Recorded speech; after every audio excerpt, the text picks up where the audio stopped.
मेरी सभा में बैठे तो एक एक महिला एक संकल्प करे कि कोई यदि हमारे घर की बुराई या बहू की बुराई करेगी तो कहना मेरा कान डस्टबिन नहीं है, ये गंदगी डालना है तो कहीं और जाकर के डाल, मेरे हंसते खिलखिलाते घर पर बुरी नजर मत लगा। ध्यान रखिए, तुझे क्या लेना देना दहेज मिला कि नहीं मिला, कौन सा तेरे घर में आ रहा है, लेकिन आग लगाना उनका काम है। एक मंत्रा ना होती तो राम को वनवास नहीं होता मेरे भाई, ध्यान रखना। कौन कहता है कि मंत्रा नहीं है, मोहल्ले में दो चार तो होती हैं, ध्यान रखना, जिनका काम घरों में आग लगाना हुआ करता है।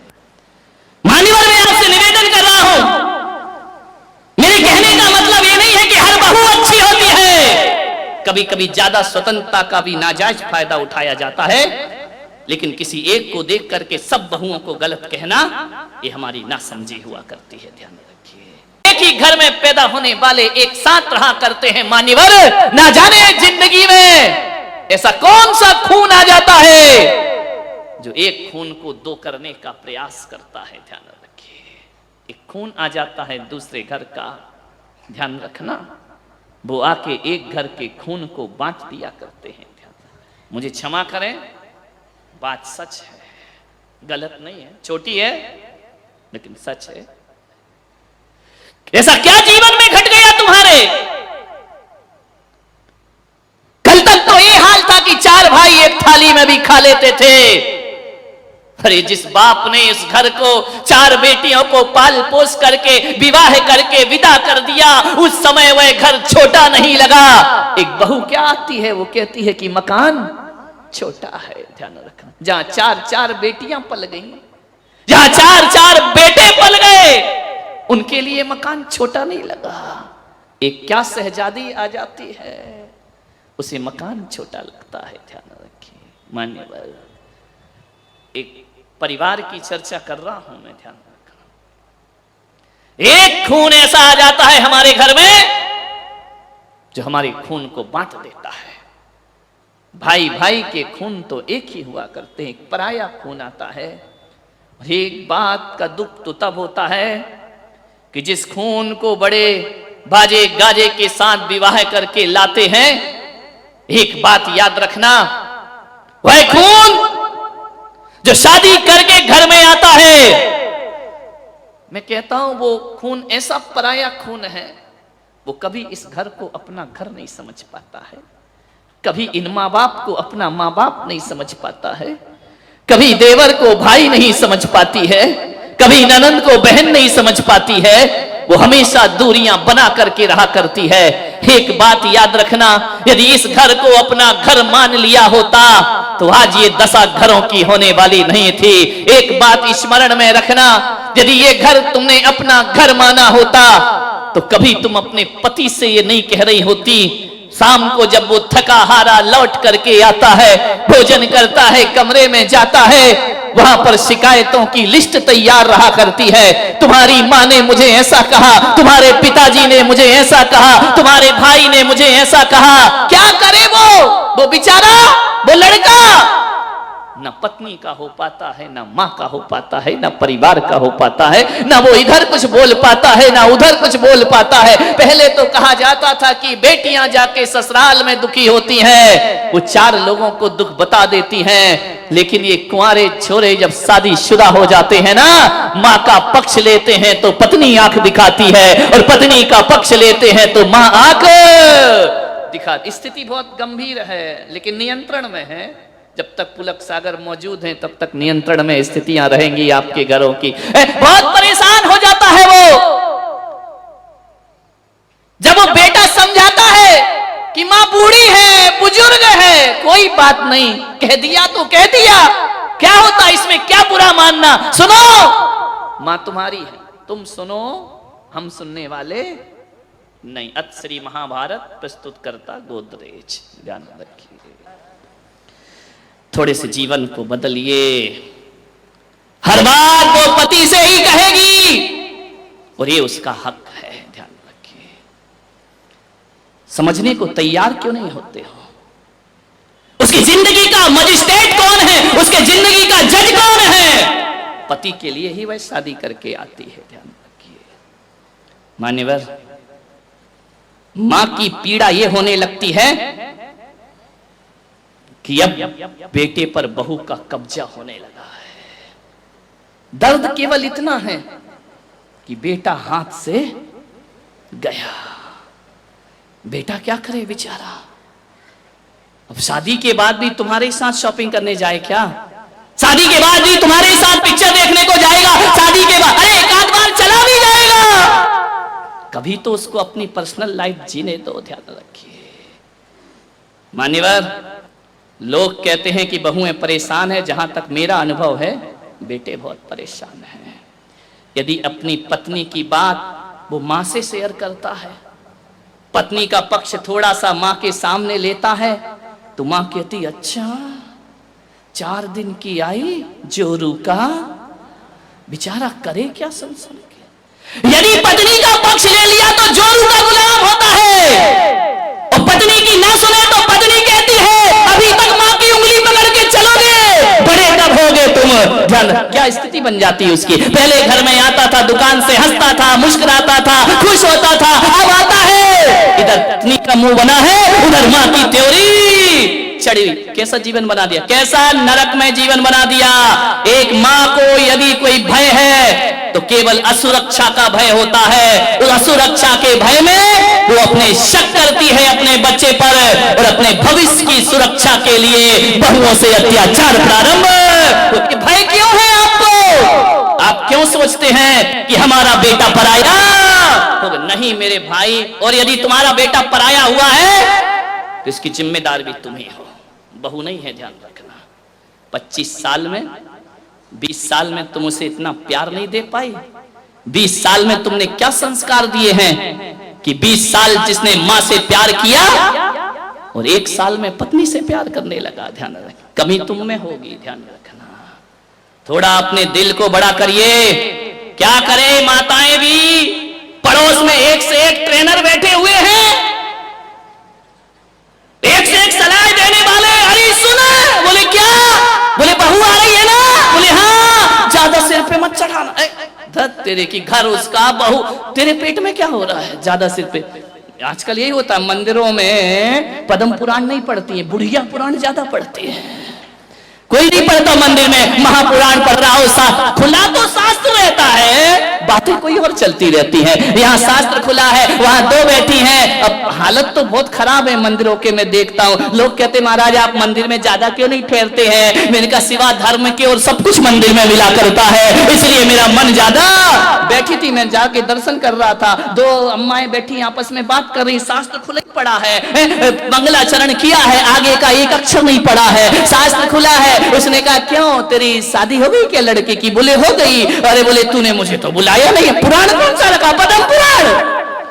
और पढ़ा क्या जा रहा है? बुढ़िया पुराण। ध्यान रखिए। बोले तूने मुझे, अरे अम्मा जी क्या करूं, नहीं भूल पाई, कार्ड तो भेजा था नहीं हुआ। अरे आजकल हमने कार्ड छपाना बंद कर दिए, अब तो मोबाइल में ही मैसेज। अरे तू भी पागल हो गई, मैं कभी मोबाइल देखती हूँ क्या? अब देखो पुराण कौन सा खुला है? रामचरित्र खुला है, रावण का चरित्र पढ़ा जा रहा है। मान लो कि बोले कैसी शादी हुई? बोले शादी तो अम्मा जी इतनी बढ़िया हुई, इतनी तारीफ करी। बोले एक बात बता, कितना मिला है? देखो तेल जले तेली का दिल जले।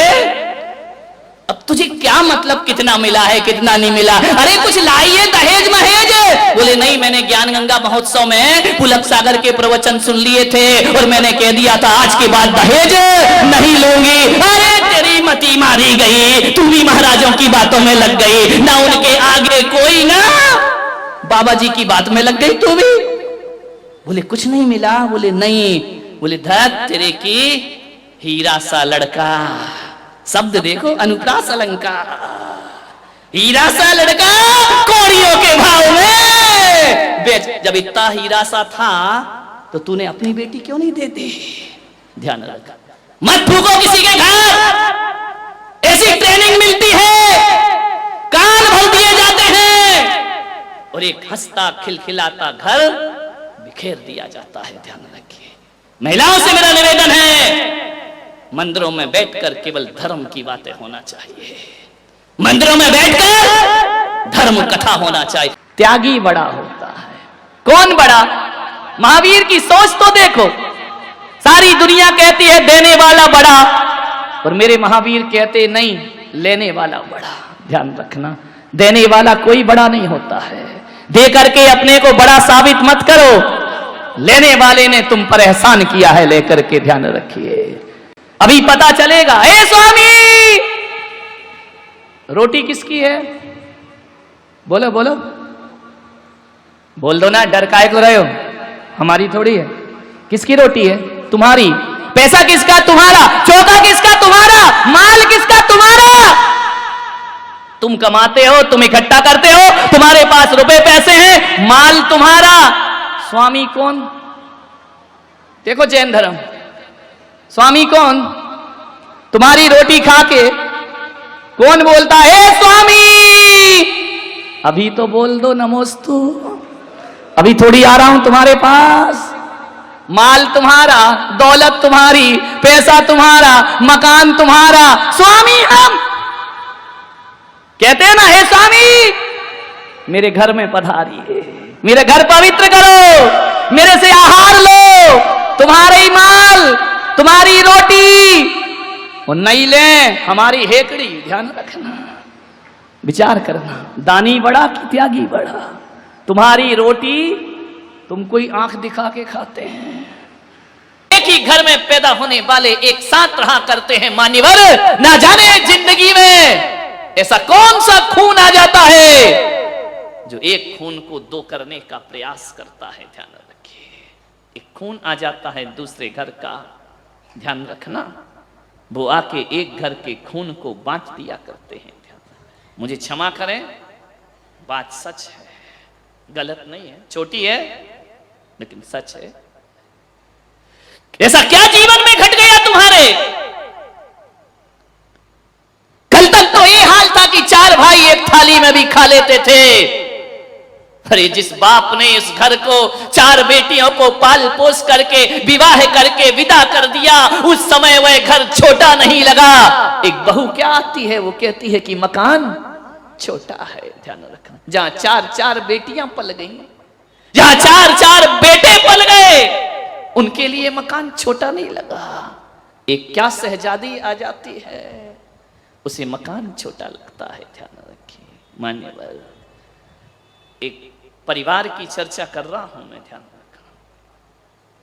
एक खून ऐसा आ जाता है हमारे घर में जो हमारे खून को बांट देता है। एक बहू का संदेश आया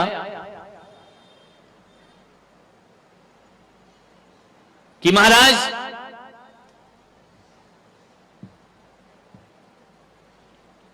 आपने कल बहुत कुछ बोला, थोड़ी हमारी भी विनती सुन लो। आपने बोला कि लड़ाई झगड़े की जड़ कोई है तो बहू है, थोड़ा बहुओं की पुकार भी सुनो। इनका बात तो सही है। मैंने कहा समस्या क्या है? बोली समस्या एक ही है। बोली समस्या एक ही है,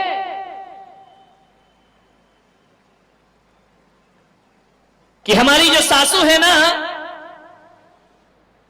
वो मेरे बारे में अलग सोच रखती है,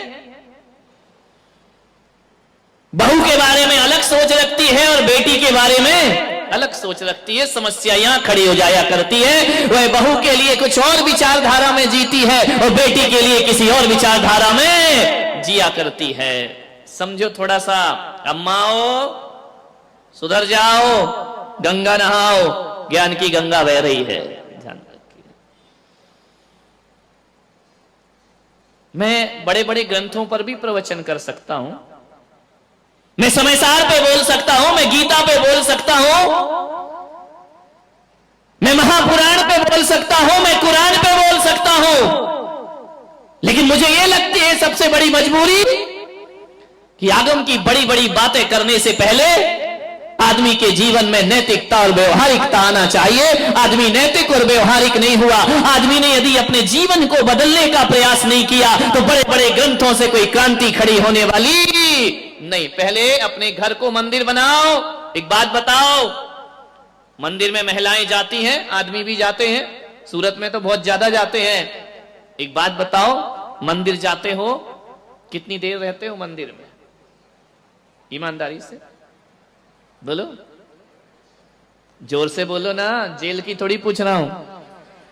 10 मिनट काहे को जाते हो भाई, जा ही मत करो। हाँ, आधा घंटा, इस उम्र में तो 1 घंटा रहना चाहिए। ध्यान रखिए, आप मंदिर जाते हैं, आदमी 10 मिनट रुकता है, 15 मिनट रुकता है, 20 मिनट रुकता है, ज्यादा से ज्यादा 1 घंटा, और जोर लगा दो 1.5 घंटा, 2 घंटे अम्मा जी हुई तो।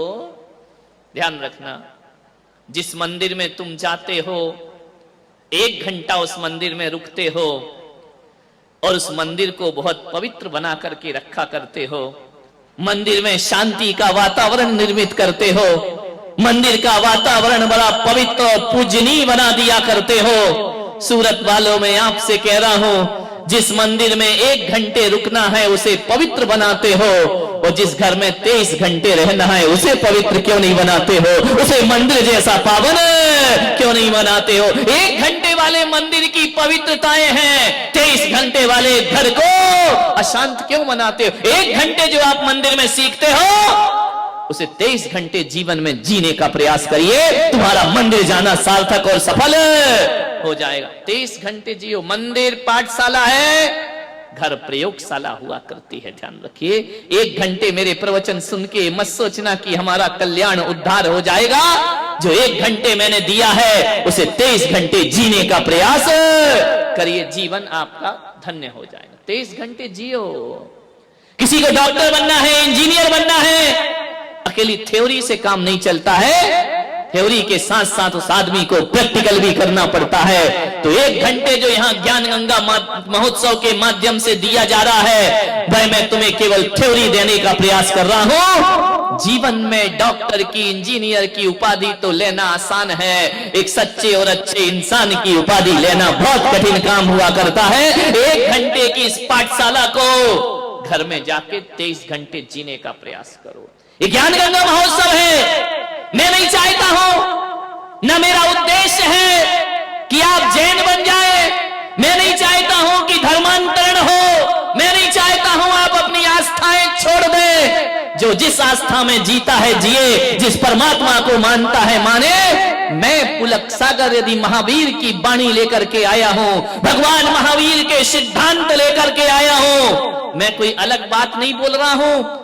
सिद्धांत भगवान महावीर के हैं और भाषा केवल मेरी है, और दृष्टांत महावीर के हैं, दृष्ट मेरा हुआ करता है। आपसे इतना ही निवेदन है, महावीर की ही बातें हैं ये। आपसे मैं इतना कहना चाहता हूं, लोगों ने होर्डिंग्स में लिखा है, सूरत वालों मुझे आपसे कुछ कहना है। एक व्यक्ति मेरे कमरे में आए, बोले बोलो क्या कहना है? उनका मुझे कुछ नहीं कहना है। तो बोले लिखा काहे को है कि सूरत वालों मुझे आपसे कुछ कहना है तो कह दो। मुझे इतना ही कहना है, ना मैं तुम्हें हिंदू बनाना चाहता हूं, ना मैं तुम्हें जैन बनाना चाहता हूं, ना मैं मुसलमान बनाना चाहता हूं। मैं पुलक सागर तो एक भारत के लिए सपना देखना चाहता हूं कि मेरी सभाओं में आकर के कोई भी जैन मत बनना, कोई जरूरत नहीं है जैन बनने की। लेकिन मैं इतना निवेदन करूंगा, मैं तुम्हें जैन बनाना तो नहीं चाहता हूं, लेकिन मैं तुम्हें अच्छा मैन बनाना चाहता हूं। और जो अच्छा मैन बन जाता है वो दुनिया में हकीकत जैन हुआ। जैन कौन? जो अच्छा मैन है, और जो अच्छा मैन नहीं है वह जैन होकर भी जैन नहीं हो सकता है। ध्यान रखिए, मैं जैन नहीं मैन बनाने आया हूं। ध्यान रखिए।